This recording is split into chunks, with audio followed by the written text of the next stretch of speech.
시편 121편 1절에서 8절입니다. 하나님께서 말씀하십니다. 하나님의 말씀을 들으십시오. 내가 산을 향하여 눈을 들리라. 나의 도움이 어디서 올까? 나의 도움은 천지를 지으신 여호와에게서로다. 여호와께서 너를 실족하지 아니하게 하시며 너를 지키시니가 졸지 아니하시리로다. 이스라엘을 지키시니는 졸지도 아니하시고 주무시도 아니하시리로다. 여호와는 너를 지키시는 이시라. 여호와께서 내 오른쪽에서 내 그늘이 되시나니 낮에 해가 너를 상하게 하지 아니하며 달의 밤도 너를 해치지 아니하리로다. 여호와께서 너를 지켜 모든 환난을 멸하게 하시며 또 내 영혼을 지키시리로다. 여호와께서 너의 출입을 지금부터 영원까지 지키시리로다. 아멘. 하나님 감사합니다. 오늘도 우리에게 하나님의 말씀을 들려주셨으니 이제 이 말씀 풀어 온 세상을 섭리하신 하나님의 은혜가 무엇인지 우리로 알게 하시고 그 하나님을 신뢰하며 그 하나님을 사랑하며 살아가는 저희들 되게 하여 주옵소서. 예수님의 이름으로 기도드리옵나이다. 아멘. 하나님 말씀을 전하겠습니다. 오늘은 신앙고백서 5장 하나님의 섭리에 관해서 설교하려 합니다. 설교 제목은 만물을 섭리하시는 하나님이며 설교 대지는 첫째, 하나님은 세상을 섭리하십니다. 둘째, 하나님의 섭리는 우리를 보호합니다. 셋째, 하나님의 섭리는 교회를 보존합니다. 이 세 가지를 살펴보려 합니다. 첫째, 하나님은 세상을 섭리하십니다. 지난주에 우리가 창조주 하나님의 창조가 우리에게 보여주는 교훈이 뭔지를 살펴보았습니다.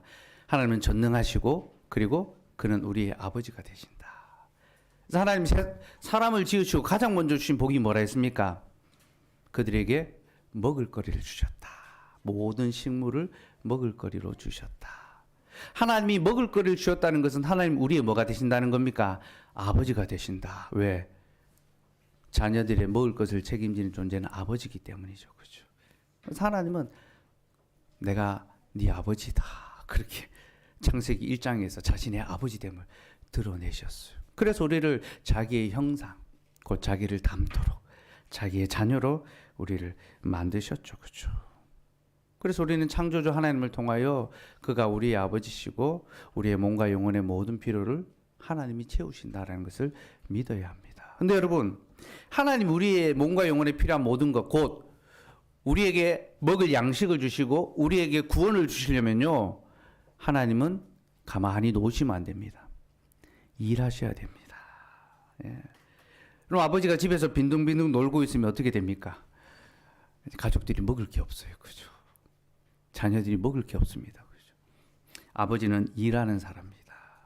생업을 가져야 합니다. 그래서 가족을 먹이고 또 돌아보는 그 책임을 하나님께서 아버지에게, 남편들에게 주신 사명입니다. 그래서 남편이라면, 아버지라면 자기의 가족과 자기의 자녀들을 먹이기 위하여 열심히 일해야 됩니다. 제가 이야기를 하니까 우리 보라 자매가 자기 남편 얼굴을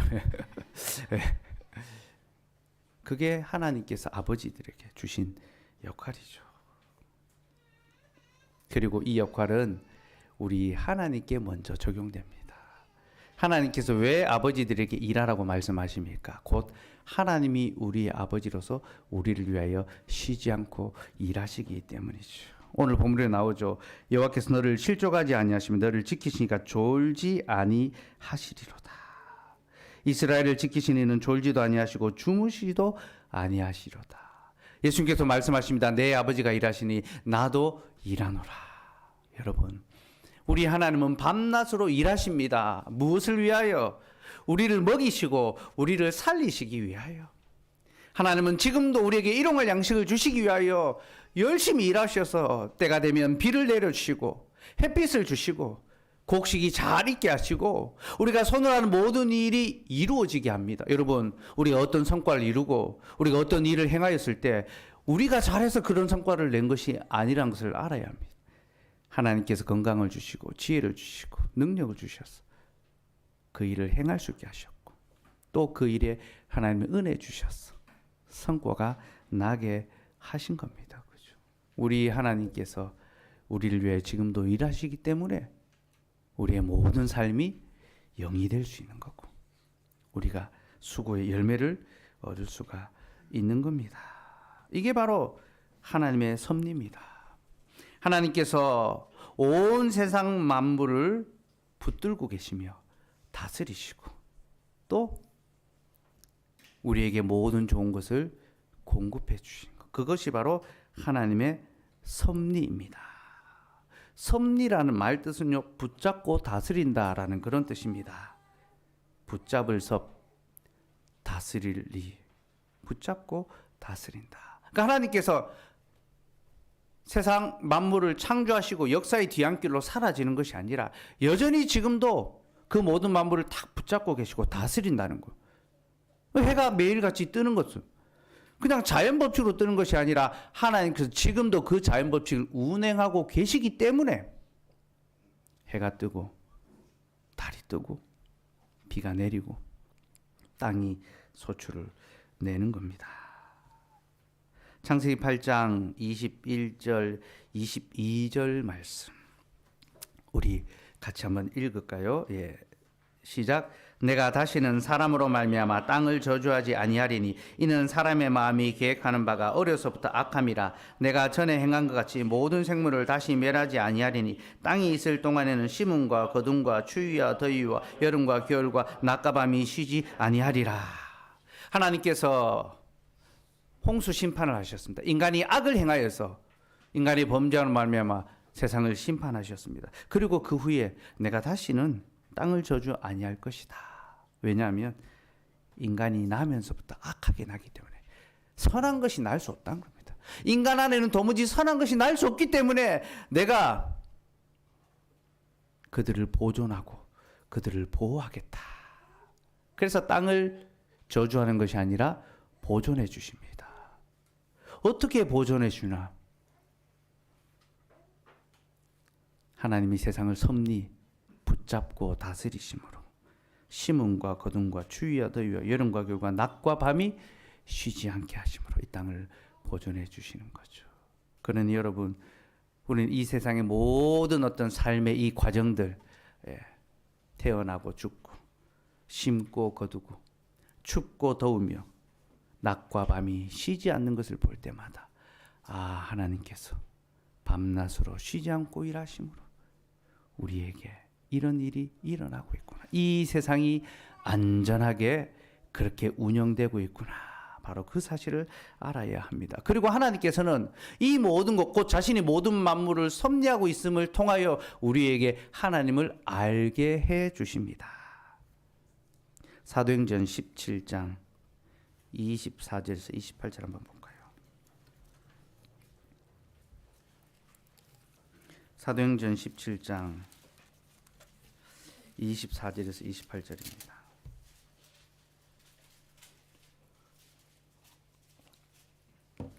바울이 아덴에서 이제 하나님의 복음을 전하는데요. 이렇게 말합니다. 24절에서 28절까지 시작. 우주와 그 가운데 있는 만물을 지으신 하나님께서는 천지의 주제시니 손으로 지은 것 전에 계시지 아니하시고 또 무엇이 부족한 것처럼 사람의 손으로 섬김을 받으시는 것이 아니니 이는 만민이 생명과 호흡과 만물을 친히 주시는 이심이라. 인류의 모든 족속을 한 혈통으로 만드사 온 땅에 살게 하시고 그들의 연대를 정하시며 거주의 경계를 한정하셨으니 이는 사람으로 혹 하나님을 더듬어 찾아 발견하게 하려 하심이로되 그는 우리 각 사람에서 멀리 계시지 아니하도다. 우리가 그를 힘입어 살며 기동하며 존재하느니라. 너희 시인 중 어떤 사람들의 말과 같이 우리가 그의 소생이라 하니. 여러분, 무엇이라고 합니까? 하나님께서 모든 만물을 창조하시고 또 모든 만민에게 생명과 호흡과 그 모든 은혜를 만물을 친히 주셨다. 민족과 혈통을 정하시고 그들의 연대를 정하시고 그 경계를 한정하셔서 민족들끼리 함께 나라를 이루어 살게 하셨고 또 우리의 모든 삶이 하나님을 힘입어 살아갈 수 있게 하셨다. 모든 만물을 하나님께서 섭리하시고 선인과 악인 모두에게 공평하게 비를 내려주심으로 이 땅의 모든 사람들이 하나님을 힘입어 살아갈 수 있게 해주셨다. 이것이 하나님의 섭리입니다. 근데 그 섭리의 목적이 무엇입니까? 21절에 이는 사람으로 혹 하나님을 더듬어 찾아 발견하게 하려 함이라. 그러니까 이 세상의 모든 소위 말하는 삼라만상의 이 모든 것을 보니까 이건 참 신비롭다. 이건 뭔가 누군가가 이거는 운행하는 것 같다. 그런 것을 깨닫게 하고 하나님의 섭리, 하나님을 더듬어 찾을 수 있도록 하나님을 알 수 있게 하기 위해서 하나님이 이 모든 만물을 지금도 섭리하고 계시다는 겁니다. 그래서 여러분 어떤 철학, 특별히 동양 철학들은요, 어떤 이 만물의 섭리에 대해서 많이 이야기합니다. 이 만물의 섭리에 순응해야 된다, 그렇게 이야기하고, 서양의 철학도 마찬가지입니다. 이 우주, 온 세상이 운영되는 규칙이, 법칙이 있는데 거기에 저항하지 않고 순복하는 것이 인간의 삶이다. 과학자들도 이야기합니다. 온 세상이 매우 정교한 법칙에 의해서 작동되고 있다. 법칙으로 작동되고 있다. 법칙이라는 것은요, 누군가 만든 사람이 있다는 겁니다. 법칙을 만든 사람이 있어야 법칙이 작동이 됩니다. 법칙은 우연으로 일어날 수 없습니다. 그렇잖아요. 그럼 우연성이 허용되지 않는 것이 법칙입니다. 법칙은 정해진 것이고 규칙대로 실행되는 거죠. 근데 과학자들도 다 법칙을 이야기합니다. 무슨 누구의 법칙. 그 자기가 만든 것이 아니라 자기가 발견한 거죠. 진화론자들도 법칙을 이야기합니다. 그죠? 법칙이라는 것은 이 모든 것이 우연히 이루어진 것이 아니라 만드신 분이 있고 그것을 운행한 분이 있다라는 것을 설명해 주는 겁니다. 그래서 우리는 이 모든 만물의 섭리를 통하여 하나님이 계시고 하나님이 이 세상을 주관하고 계시다는 것을 믿어야 됩니다. 그래서 여러분, 믿지 않는 사람들도요, 이런 어떤 섭리를 굉장히 강조합니다.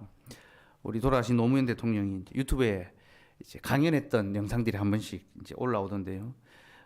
대학생들을 대상으로 성공하는 인생에 대해서 강의한 내용이 있습니다. 세 가지를 강조하더라고요. 첫째는 사랑하며 살아야 한다는 겁니다. 그러니까 자기가 하고자 하는 일의 모든 중심에 사랑이 있어야 된다. 사랑을 동력으로 어떤 일을 해야 된다는 거죠. 둘째는 섭리를 거역하지 말라는 겁니다.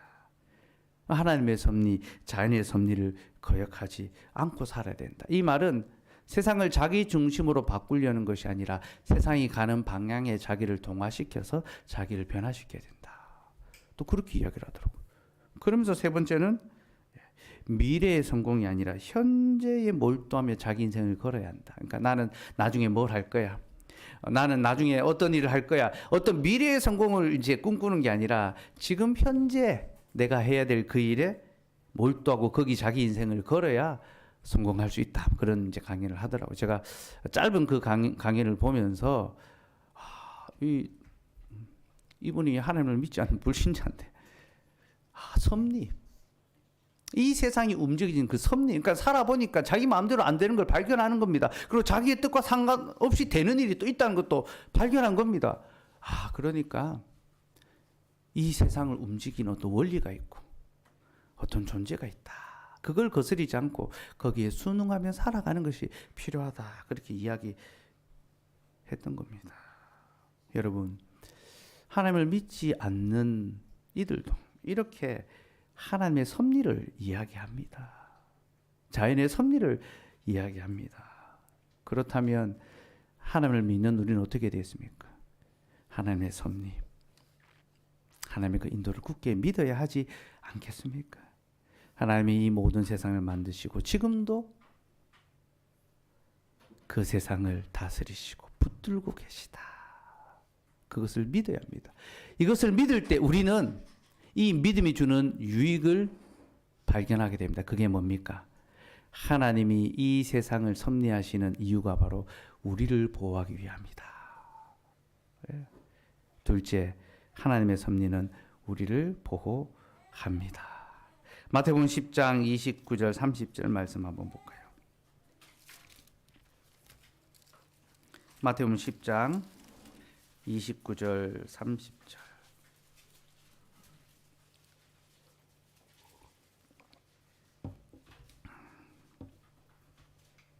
29절 30절 읽겠습니다. 시작.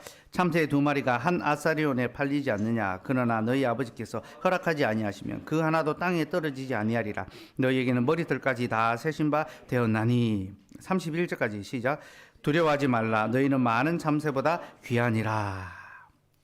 여러분, 참새 한 마리가 땅에 떨어지는 것도 하나님의 뜻이 아니면 일어나지 않습니다. 곧 하나님께서 공중에 새들이 날아다닐 때 그 붙잡고 계신 걸 떨어지지 않도록. 야, 새가 저 날개를 어떻게 펼쳐가지고 깃털이 어떻게 저 공기 저항을 탁 해서 하늘을 날아다니는가. 과학자들은 그걸 발견하지만 우리는 어떻게 해야 됩니까? 아, 하나님께서 지금 저 새들을 붙잡아가지고 새들이 땅에 떨어지지 않는구나. 갑자기 새가 땅에 꼬라박히면 이제 하나님이 놓으셨구나. 참새 한 마리도 땅에 떨어지는 것이 하나님의 뜻이 아니고서는 일어나지 않습니다. 하나님 모든 만물을 섭리하신다는 거죠. 그런데 하나님이 참새를 보호하려고 그렇게 하시는 것이 아니라는 겁니다. 너희는 머리들까지 세신 바요. 참새와 비교도 할 수 없는 존재가 바로 우리고, 너희는 많은 참새보다 더 귀하다. 그래서 두려워하지 말라 하죠. 그죠? 두려워하지 마요. 이 세상에 당하는 모든 일이 우리를 두렵게 하고 우리를 힘들게 하지만 하나님께서 우리를 붙잡으시고 지키시고 도우신다. 그렇게 여러분, 하나님의 섭리는요, 바로 우리를 향한 보호로서 실행되고 있습니다. 그게 시편 121편의 고백입니다. 여러분 다시 120편 돌아와서요.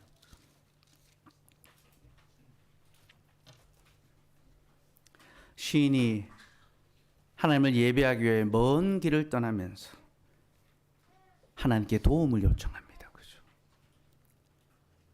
그 길을 갈 때 많은 위협이 그를 기다리고 있습니다. 도적의 떼들이 기다리고 있고, 맹수가 그를 해할 수도 있고, 또 고되고 힘든 길을, 메마른 길을 가야 합니다. 그때 그는 하나님께 자신의 도움을 구하고 하나님께서 나의 걸음을 지키실 것을 믿음으로 고백합니다. 1절 2절 한번 읽읍시다. 시작. 내가 산을 향하여 눈을 들리라. 나의 도움이 어디서 올까? 나의 도움은 천지를 지신 여호와에게서로다. 내가 의지할 것, 나를 도와주실 분, 내 발을 붙잡아 주실 분이 누구신가? 오직 천지를 창조하시고 지금도 그 천지 만물을 붙잡고 계시는, 섭리하고 계시는 그 하나님이 나를 도우시고 나를 지키시고 나를 보호하실 것이다.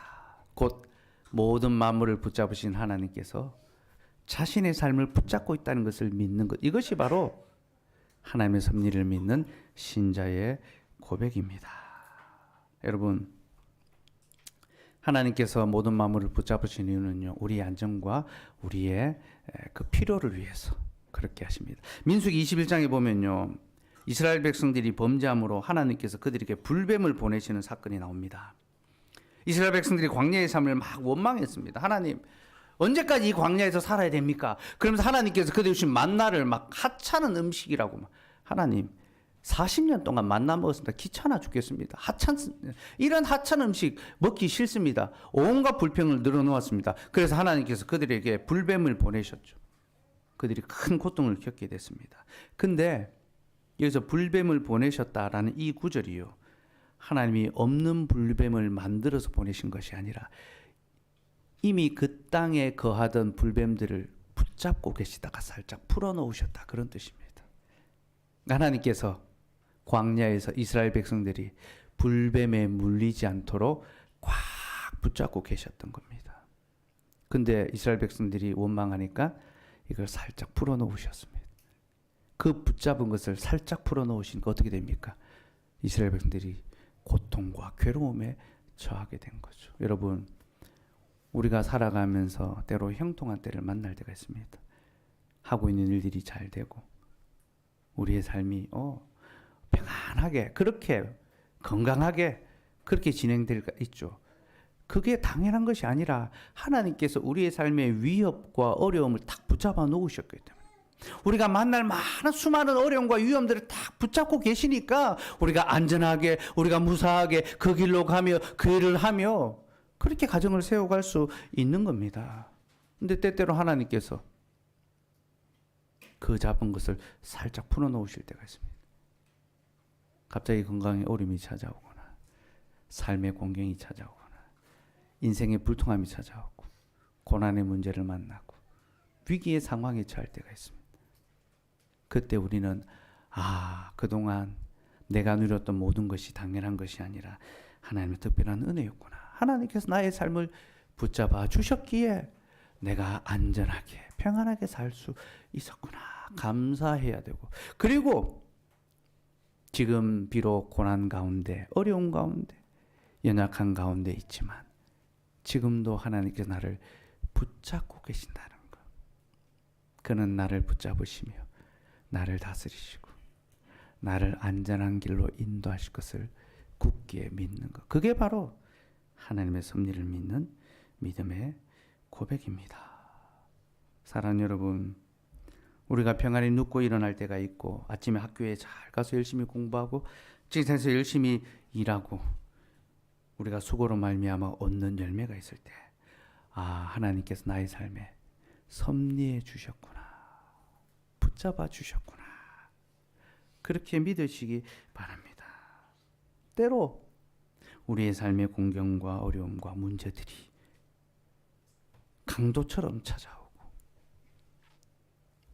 우리의 마음을, 우리의 삶을 거들내듯이 그렇게 공격할 때에도, 아, 하나님께서 나를 붙잡으시니 내가 참고 견디면 승리할 것이다, 안전할 것이다, 저 악한 자들이, 저 문제가 결코 나를 삼키지 못할 것이다, 그 믿음을 우리가 굳게 가져야 할 것입니다. 이것이 하나님의 섭리를 믿는 자고, 하나님의 섭리를 믿는 자는요, 하나님의 약속을 꽉 움켜잡습니다. 여러분, 하나님께서 자신의 섭리로 우리를 움켜잡으시는 건요, 우리도 하나님의 약속을 움켜잡으며 살아가게 하기 위해서입니다. 세상의 좋은 것들, 성공하는 것들, 아름다운 것들, 그것을 꽉 움켜쥐며 살아가는 것이 아니라 하나님의 약속을 더욱 움켜쥐며 살아갈 수 있게 하는 것. 그것이 하나님의 섭리를 믿는 신자의 삶입니다. 존 파이퍼 목사님이 결혼신학에서 이런 글을 썼습니다. 결혼은 하나님이 우리에게 주신 선물로서 그 안에 많은 좋은 것들이 있습니다. 극적인 로맨스와 강렬한 성적인 친밀함과 소중한 자녀들이 생길 것입니다. 하지만 이것들은 살짝만 붙드십시오. 마치 붙들고 있지 않는 것처럼 말입니다. 왜냐하면 이 모든 것들은 하나님이 주시는 일시적인 선물이며 영원한 것들이 아니기 때문입니다. 심지어 그러한 복은 이 생에서는 반드시 보장되는 것도 아닙니다. 결혼은 숨막히도록 아름다운 고원을 지나기도 하지만 우리를 질식시키는 증기로 가득한 늪을 지나기도 합니다. 결혼은 많은 것들을 더 달콤하게 하기도 하지만 결혼에는 쓰라린 섭리도 따르기도 합니다. 하지만 이 모든 것들 속에서 우리는 우리를 향한 더 크고 영원한 복을 예비하신 하나님을 바라보며 하나님의 약속을 붙들 수 있어야 합니다. 그러니 이 생의 좋은 것들을 너무 꽉 붙잡지 말고 조금은 느슨하게 붙잡고 대신 하나님의 약속을 꽉 붙잡으시기 바랍니다. 결혼, 하나님이 우리에게 주신 좋은 것이죠. 사랑과 기쁨과 행복, 자녀가 그 안에 있습니다. 그러나 하나님이 우리에게 이 좋은 것을 주신 것은 그 좋은 것만 붙잡고 살라고 주신 것이 아니라 이 좋은 것을 주신 하나님의 약속을 붙잡고 살라는 것입니다. 결혼이 아무리 좋아도 결혼에서 누리는 그 복은요, 일시적인 것이지 영원한 것이 아닙니다. 여러분, 지금 여러분의 삶에서 누리고 있는 것들이 아무리 좋아도요, 그것은 결코 영원한 것이 아니라 일시적인 잠시의 누림일 따름입니다. 내가 누구를 만나서 즐거운 시간을 보내고 내가 누구와 함께 결혼해서 아름다운 가정을 이루고 좋은 것이지요. 그러나 영원한 것은 아니라는 겁니다. 그러니 영원하지 않은 것은 느슨하게 좀 붙잡고 영원하신 하나님의 약속을 꽉 붙잡을 수 있어야 됩니다. 그러면 때로 우리의 삶의 어려움과 공경과 위기와 고난이 닥쳐와도 우리는 그 세상의 것으로 말미암아 흔들리고 낙담하는 것이 아니라 하나님의 약속을 붙잡고 믿음으로 굳게 설 수 있는 겁니다. 여러분, 이게 바로 하나님의 섭리를 믿는 믿음의 유익이고, 하이델베르크 요리문답에서는요, 그 믿음을 이렇게 아름답게 고백합니다. 우리 주보에 있습니다. 28문 같이 문답해 봅시다. 하나님께서 모든 것을 창조하시고 섭리로 여전히 보존하심을 아는 것이 우리에게 어떤 유익을 줍니까? 우리는 어떠한 역경에서도 인내하고 형통할 때에 감사하며 또한 장래일에 대해서도 우리의 신실하신 하나님 아버지를 굳게 신뢰하며 어떠한 피조물이라도 우리를 하나님의 사랑에서 끊을 수 없으리라 확신합니다. 모든 피조물이 완전히 하나님의 손안에 있으므로 그의 뜻을 거슬러 일어나거나 되는 일은 하나도 없습니다. 하나님의 섭리를 믿는 것, 이것이 우리에게 주는 유익이 무엇인가? 어떠한 역경에서도 인내하는 것. 역경 중에도 하나님이 지키실 것을 붙잡고 계심을 믿는 거죠. 형통할 때는 감사. 내가 잘해서 된 것이 아니라 하나님께서 우리에게 주셨다는 것을 알기에 감사하고, 장래일에 대해서, 알 수 없는 내일에 대해서, 우리의 진로에 대해서, 우리의 인생에 대해서 불안하는 것이 아니라 하나님을 신뢰하고, 내가 어떤 일을 당하더라도 그 무엇도 우리를 하나님의 사랑에서 끊을 수 없다는 확신. 건강에 큰 어려움을 당할 수 있고, 갑자기 사고를 통하여 가족 중에 누구를 잃을 수도 있고, 사랑하는 사람을 잃을 수도 있고, 평생에 수고했던 그 모든 일이 한순간에 숲으로 돌아가는 일이 생길 수도 있고, 악한 자들로 말미암아 속임을 당하고 빼앗김을 당하는 그런 일을 겪을 수도 있습니다. 그러나 사망이나 장래일이나 높음이나 깊음이나 그 무엇도 우리를 하나님의 사랑에서 끊을 수 없다는 사실.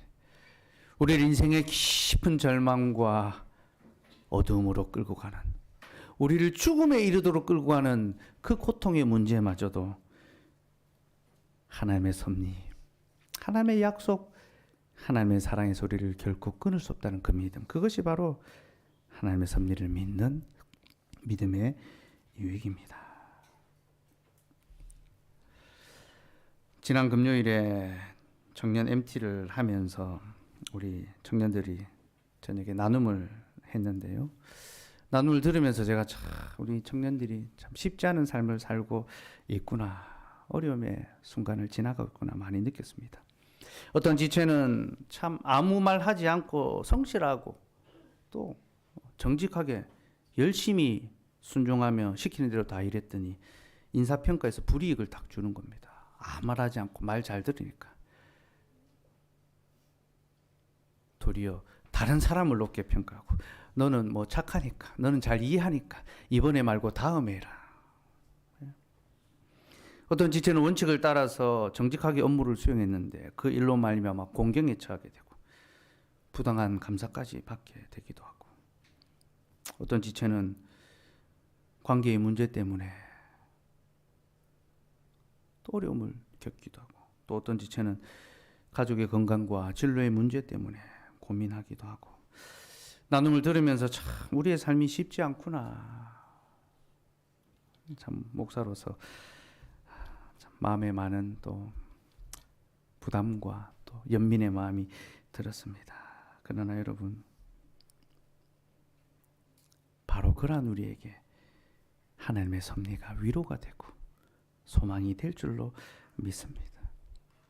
우리가 큰 어려움과 공경 가운데 처하더라도 하나님께서 우리를 지키시고 이 세상 모든 만물을 섭리, 곧 우리와 관계된 모든 자들, 우리에게 악을 행하는 그들마저도 하나님께 섭리하시고 반드시 그 모든 책임을 물으신다는 것을, 그리고 우리를 안전하게 지키신다는 것을 믿고 힘과 위로를 얻으시기 바랍니다. 그게 바로 시편 121편의 이 시인의 고백입니다. 여러분, 시인이 왜 하나님 나의 삶을 도와주시옵소서, 나의 도움은 하나님께 있습니다, 이렇게 고백하는지 압니까? 바로 앞에 120편을 보면요, 그의 삶의 형편이 나옵니다. 5절에서 7절 같이 읽읍시다. 시작. 매색에 머물며 계달의 장막 중에 머무는 것이 내게 화로다. 내가 화평을 미워하는 자들과 함께 오래 거주하였도다. 나는 화평을 원할지라도 내가 말할 때 그들은 싸우려 하는도다. 전에 한번 말씀드린 적이 있습니다. 매색과 계달의 장막, 이스라엘의 북쪽과 남쪽에 거하는 포악한 부족입니다. 이들은 이스라엘 백성들을 자주 괴롭혔습니다. 포악하게 행동하며 속이고 강탈하고 빼앗는 그런 자들이었습니다. 그러니까 지금 시인은 악인들의 틈바구니 속에서 살아가고 있습니다. 매일같이 그들로 말미암아 어려움을 당하고 손해를 보고 공경에 처하며 신음하며 살아가고 있습니다. 그러면서 그는 예배의 자리로 올라갑니다. 그리고 나의 도움은 이 세상이 아니라 이 세상을 만드신 하나님께 있다. 여러분, 세상을 의지하는 자는 세상을 자기의 도움으로 삼습니다. 자기를 도와줄 물질, 사람, 권력, 힘을 찾아갑니다. 그러나 신자는요, 이 세상을 의지하는 것이 아니라 이 세상을 지으신 하나님을 의지하며 살아갑니다. 그래서 악인들이 우리를 괴롭게 하고 우리의 것을 강탈하고 우리의 것을 빼앗아갈 때, 그때 우리는 하나님의 섭리를 신뢰하며 하나님, 이 악한 자들의 틈바구니 속에 살아가는 저를 도와주시옵소서. 나의 도움은 천지를 신 하나님께 있습니다. 그렇게 고백하는 겁니다. 이것이 예배하는 자들의 소망입니다.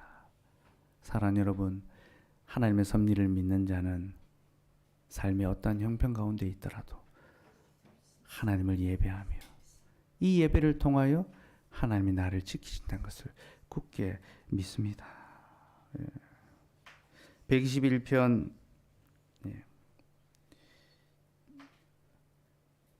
5절 말씀, 6절 말씀, 7절까지 한번 읽읍시다. 5절에서 7절 시작.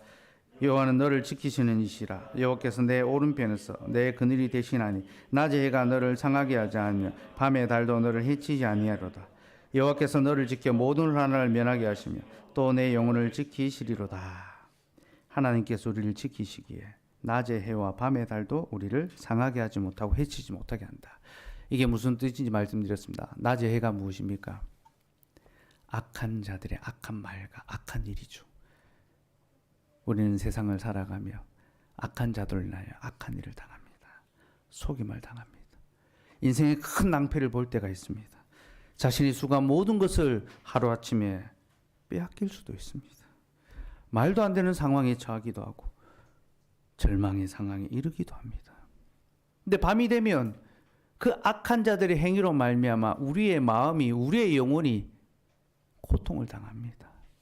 신음하게 되는 거죠. 내가 어떻게 이런 일을 당했는가? 내 인생이 어떻게 이렇게 어려운가?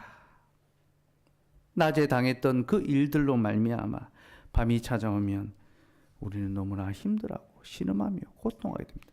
그게 바로 낮의 해와 밤의 달이 우리를 상하게 하는 것입니다. 그러나 그때 하나님께서 우리의 보호가 되시고 우리의 그늘이 되십니다. 악한 자들의 그 괴계로부터 우리를 붙드십니다. 곧 그들이 우리의 손에 있는 것은 가지고 갈 수 있을지 몰라도 하나님의 손 안에 있는 약속은 빼앗아가지 못합니다. 사랑하는 여러분, 우리가 인생의 소중한 것들, 중요한 것들, 애써 쌓아올린 것들 잃어버릴 수 있습니다. 악한 자들이 우리의 것을 빼앗아 갈 수 있습니다. 그러나 그들은 우리의 손에 있는 것만 가져갈 수 있지 하나님의 손 안에 있는 약속은 가져갈 수가 없습니다. 그러니 여러분, 우리는 우리의 가진 것을 다 잃어버린다 하더라도 이 땅에 우리의 모든 것을 잃어버리고 설령 우리의 목숨까지 잃어버린다 하더라도 우리는 붙잡고 있는 것이 있습니다. 우리는 우리의 손에 가지고 있는 것이 있습니다. 무엇입니까? 하나님의 약속이죠. 예수 그리스도를 통한 그 영원한 믿음의 약속이 우리의 손 안에 있고 악한 자들은 결코 그것을 우리에게서 빼들어가지 못합니다. 그래서 몸만 죽이는 자들을 두려워하지 말고 몸과 영혼을 능히 죽이시는 하나님을 두려워하라 말씀하시는 겁니다.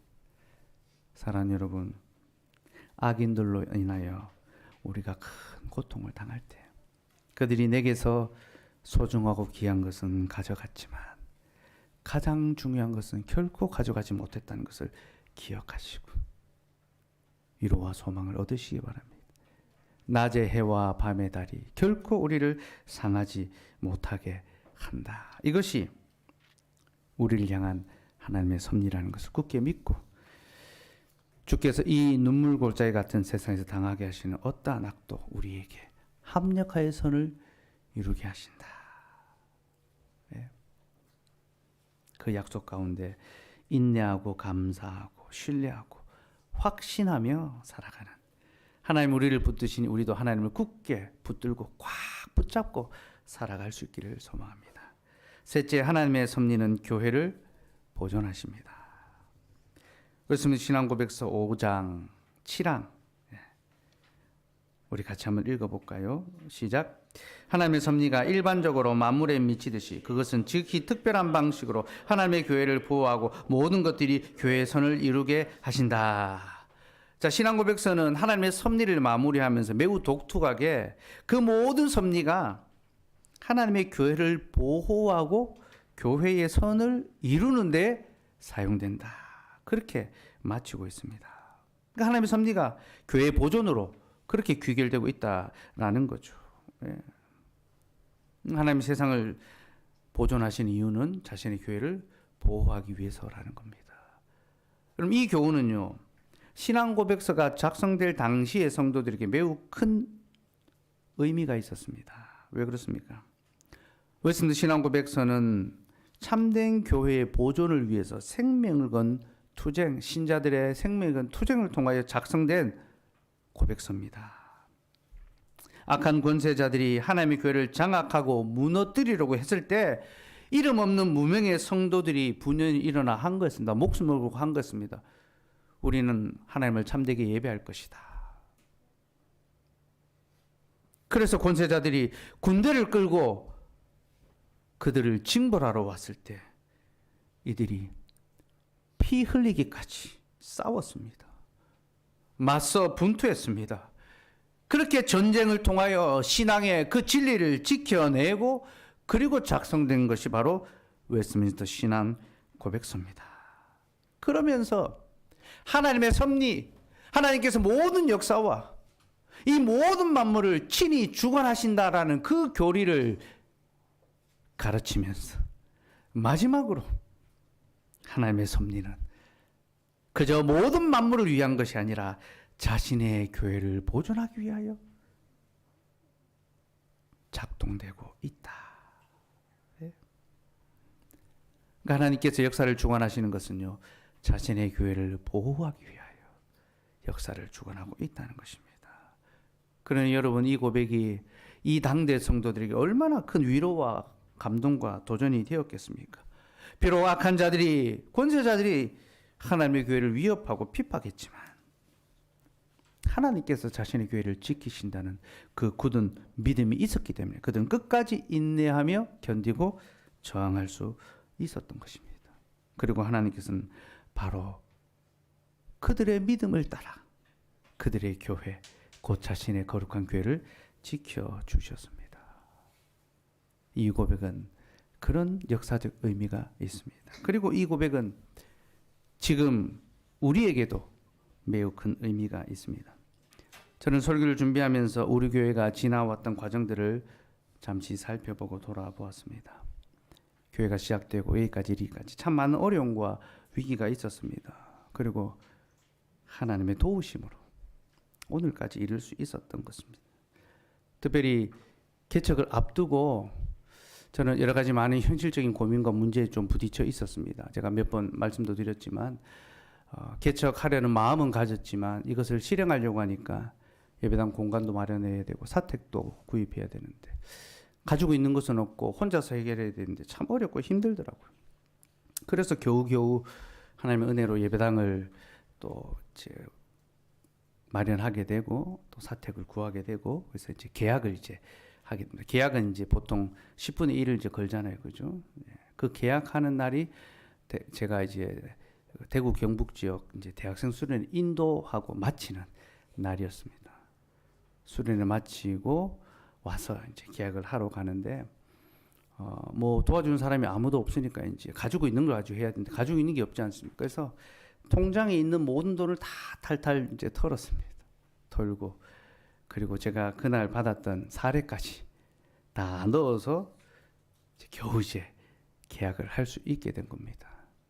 계약을 딱 하고 난 다음에 그 뒤에 이제 뒤에 치러야 될 돈들이 있잖아요, 그죠? 계약금은 뭐 10분의 1이니까 그 뒤에 있는 걸 어떻게 치르지 뭐 이제 뭐 방법이 뭐 떠오르지 않았지만 어쨌든 계약했다는 그 자체로 이제 감사하고 또 만족했어요. 근데 제가 개척을 하는데 이제 뭐 도와주는 사람으로 시작한다는 이야기를 듣고 저를 아끼시는 서울의 큰 교회 선배 목사님이 전화가 오신 거예요.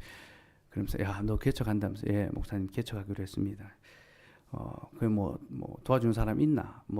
개척은 그분이 굉장히 현실적으로 이제 물으시더라고요. 그 마음 이런 거 말고 돈 있나 하면서 돈은 별로 없습니다. 야, 그래가 무슨 개척을 하냐면서 올라오라고. 올라와서 너 내하고 1년만 같이 이제 사역하면 1년 뒤에 내가 무조건 전적으로 내가 서울에서 개척할 때 다 지원해 주겠다. 사람이든 뭐든 다 데려가라면서 무슨 자신감으로 그렇게 말씀하시는지 모르겠지만 그렇게 이야기하시더라고요. 그래서 제가 목사님 제가 계약했습니다. 그래서 일단 계약했습니다. 그러니까 계약금 얼마 걸었노 하시는 거예요. 제가 그래 2천만 원 걸었습니다. 그러니까 2천만 원 내가 줄게. 올라온나? 야, 그때 올라갔으면 여러분 이 모든 없으면 근데 그 말이 엄청나게 큰 위로가 되더라고요. 어디 안 군데 뭐 어려움을 이야기할 수도 없고 뭐 손 벌릴 수도 없고 끙끙거리면 고민하는데 내가 도와주겠다. 2천만 원 내가 물러주겠다. 올라오라고. 예. 그렇게 제안하시더라고요. 어쨌든 뭐 마음만 받는 걸로 하고 제가 장문에 메일을 보낸 목사님 저는 이 길로 가야 되겠습니다 하면서 그 뒤에 한 번도 연락이 안 왔습니다. 근데 그때 또 다른 선배 목사님 한 분으로부터 이런 또 메일이 왔더라고요. 메일이 왔는데 메일의 내용은 하나도 없고 제목만 딱 왔습니다. 냉무. 내용은 없는 거. 딱 한 줄로 이렇게. 박 목사님, 하나님은 자신을 참되게 예배하는 교회를 기다리고 계십니다. 하나님은 자신을 참되게 예배하는 교회를 기다리고 계십니다. 그러니까 그분도 개척하신 분인데 개척의 여러 어려움과 과정들 다 이제 아시지요. 근데 제일 중요한 게 뭔가? 하나님께서 자신을 참되게 예배하는 교회를 기다리고 계신다. 딱 그 한 줄 메일이 왔는데 그 한 줄의 메일이 이제 제 마음을 너무나 강하게 붙잡더라고요. 길어 올리더라고요. 내가 현실의 문제 때문에 잠시 초점이 흐려졌는데 이 교회가 세워지는 이유가 무엇인가? 우리 시대의 교회가 이렇게 많은데 왜 또 하나의 교회가 세워져야 되는가? 우리 하나님께서 자신을 참되게 예배하는 교회를 기다리고 계시기 때문에 교회는 많지만 하나님을 바르게 참되게 예배하는 교회는 적다. 그 마음을 주시더라고요. 그리고 그거 하나 그 가치 하나 붙잡고 여기까지 왔습니다. 잘하고 뭐 많이 이룬 거 돌아보니 하나도 없는 것 같아요. 남들은 잘한다 이야기하지만 제 속을 또 저희들의 모습을 들여다보면 못하는 것이 너무 많고 이렇게 가는 게 맞는가 싶은 생각이 들 때도 너무 많습니다. 나 한 가지 소망하고 바랐던 것은 하나님을 참되게 예배하는 교회로 지어져 가길 바라는 것. 그 목표 하나를 향해서 여기까지 왔던 것 같아요. 우리 청년 모임 때 한 형제가 우리 교회 이제 와보고 또 새로운 문화를 접하면서 예배가 이렇게 참 되게 보면 어떻게 이제 철저하고 딱딱하고 또 어떻게 보면 순서가 이렇게 딱 있는데 교회 생활은 또 이렇게 따뜻하고 부드럽고 참 사랑할 수 있는 관계 이게 두 가지가 공존할 수 있다는 것이 참 자기는 놀랍고 감사하다 이런 이야기를 하더라고요. 그게 우리 교회가 소망하는 방향입니다. 하나님께 참된 예배를 드리고 하나님 안에서 참된 사랑을 나누는 거죠. 그것을 소망하며 걸어왔을 때 하나님께서 우리에게 많은 열매를 주셨습니다. 취업하게 하시고 결혼하게 하시고 출산하게 하시고 코로나의 어려움의 시기를 지나면서 또 하나님께서 성도들을 늘어나게 하셨죠. 성장하게 하셨습니다. 왜 그렇습니까? 하나님을 참되게 예배하는 교회를 보존하시기 위해서, 하나님을 참되게 예배하는 성도들을 불러 모으시기 위해서 이 교회를 지금까지 지키시고 붙들어 주셨습니다. 시편 121편이 바로 그 고백을 합니다. 악인들이 틈바구니 속에서 고통과 손해와 위협을 당하지만 그는 하나님을 예배하러 올라갑니다. 그러면서 내가 하나님을 예배하는 삶을 지키고 있으니 하나님 나를 지켜 주옵소서. 여러분, 이것이 하나님의 섭리를 믿는 신자의 고백입니다. 우리가 하나님을 향한 예배를 지킬 때 하나님께서 우리의 삶을 지켜주실 것입니다. 믿으시기 바랍니다. 그래서 여러분, 우리가 예배를 지키는 것이 아니라 예배가 우리를 지키고 있다는 사실 또한 아셔야 합니다.